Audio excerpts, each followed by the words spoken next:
آپ کو کثرت سے کنایا سمجھ آ گئی؟ کسی چیز کی کثرت کو بیان کرنا، اس کو ریت کے ذروں کے ساتھ، درخت کے پتوں کے ساتھ، آسمان کے تاروں کے ساتھ، سر کے بالوں کے ساتھ، ریت کے ذروں کے ساتھ تشبیہ دے دیتے ہیں۔ یہ معنی نہیں تھا، اب خدا کے لیے آپ نے سننا ہے، آپ کو بڑا لطف آئے گا۔ یہ معنی نہیں تھا، یہ مطلب نہیں تھا نبی پاک کا کہ ادھر اللہ بال گنیں گے، اس دمبے پہ 1 ارب بال ہیں، اس بندے کو ارب نیکیاں دے دو، اس گائے کے بدن پہ 1,00,000 بال ہیں، اس بندے کو 1,00,000 نیکیاں دے دو، اس بکرے پر 50,000 ہیں، اس کو 50,000 دے دو۔ یہ رب کے عدل کے خلاف ہے، انصاف کے خلاف ہے، حقیقی معنی نہیں ہے۔ میرے نبی کے کہنے کا مقصد یہ تھا کہ جس طرح جانور کے بدن پہ اگنے والے بال گنے نہیں جا سکتے، قربانی دینے والے کی نیکیاں بھی گنی نہیں جا سکتی۔ بِكُلِّ شَعْرَةٍ حسن، ہر بال کے بدلے میں اللہ۔ یہ صحابہ نے پہلا سوال کیا، ہمیں کیا ملے گا؟ تو آپ نے فرمایا ہر بال کے بدلے میں اللہ کیا دیں گے؟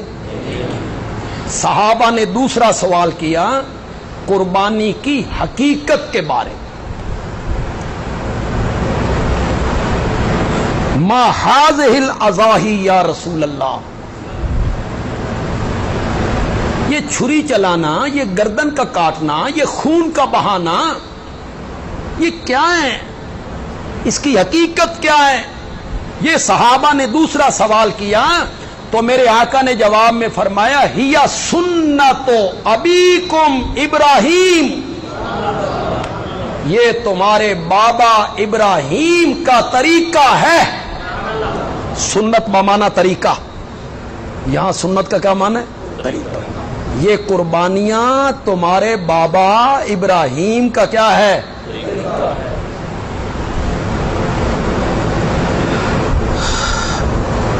کیوں بھائی؟ حضرت ابراہیم کا طریقہ کیا تھا؟ حضرت ابراہیم کا عزم کیا تھا؟ حضرت ابراہیم کا ارادہ کیا تھا؟ حضرت ابراہیم کا عمل کیا تھا؟ جانور ذبح کرنا یا اسماعیل کے گلے پہ چھری رکھنا؟ آج آپ نے میری بات سنی تو آپ کو قربانیاں ذبح کرتے ہوئے لطف بڑا آئے۔ پہلے بھی آپ کرتے رہتے ہیں قربانیاں، لیکن اس دفعہ آپ کریں گے تو آپ کو ایک الگ سا لطف آئے گا۔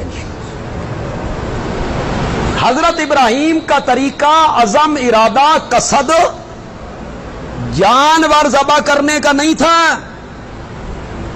اکلوتے بیٹے کے گردن پہ چھری رکھنا تھا۔ خام میں دیکھا، میں بیٹے کے گلے پہ چھری رکھ رہا ہوں، بیٹے سے ذکر کیا، اس نے کہا یا ابت افعل ما تؤمر، بابا جس بات کا حکم دیا گیا ہے کر گزریے۔ قربانی تو محبوب اور پیاری چیز کی مانگی جاتی ہے، رب میری قربانی مانگتا ہے تو میں یہ کیوں نہ سمجھوں کہ اس دھرتی پر رب کو مجھ سے پیارا بندہ ہی کو نہیں نظر آیا کہ وہ میری قربانی مانگتا ہے۔ آپ مجھے صبر کرنے والوں میں سے پائیں گے، آپ کر گزریے۔ حضرت ابراہیم نے تیار کیا، قرآن بولا سورۃ صافات میں 23ویں پارے میں فلما اسلما، باپ بیٹا دونوں نے ہماری بات کو مانا، وَتَلَّهُ لِلْجَبِينِ، اور باپ نے بیٹے کو جبین کے بل لٹا دیا۔ چھری ہاتھ میں ہے، چھری ہاتھ میں ہے، بیٹا لیٹا ہوا ہے، بس چھری گلے کے قریب لے جانی ہے، چلانی ہے۔ اوپر سے آواز آئی یا ابراہیم قد صدقت الرؤیا،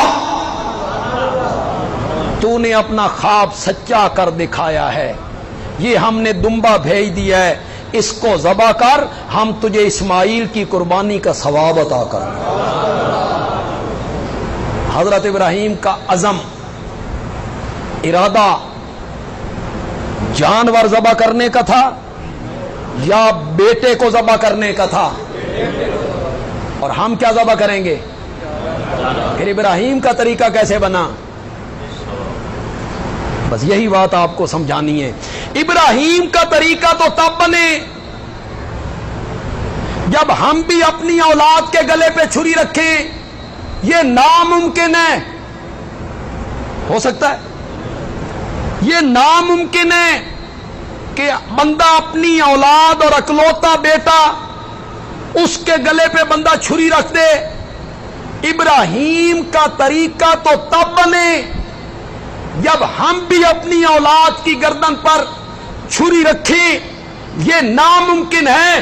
تو پھر بندیالوی کہتا ہے ابراہیم کا طریقہ تب بنے گا کہ ہم جانور ذبح کریں گے اور اللہ اپنی رحمتوں سے ہمیں اولاد کی قربانی کا ثواب عطا کر دے گا. پھر یہ کس کا طریقہ بن جائے گا؟ ابراہیم کا طریقہ. کہ لینی تھی جان لیکن ہم نے رحم کر دیا جان کے بدلے جانور. لینی تھی جان لیکن ہم نے رحمت کر دی جان کے بدلے جانور. تو ہم جانور ذبح کریں اور اللہ اس کے بدلے میں ہمیں اولاد کی قربانی کا کیا دے دے؟ اللہ سے کوئی بعید نہیں. اللہ کی رحمتوں سے کیا بعید؟ اللہ کے خزانوں سے کیا بعید؟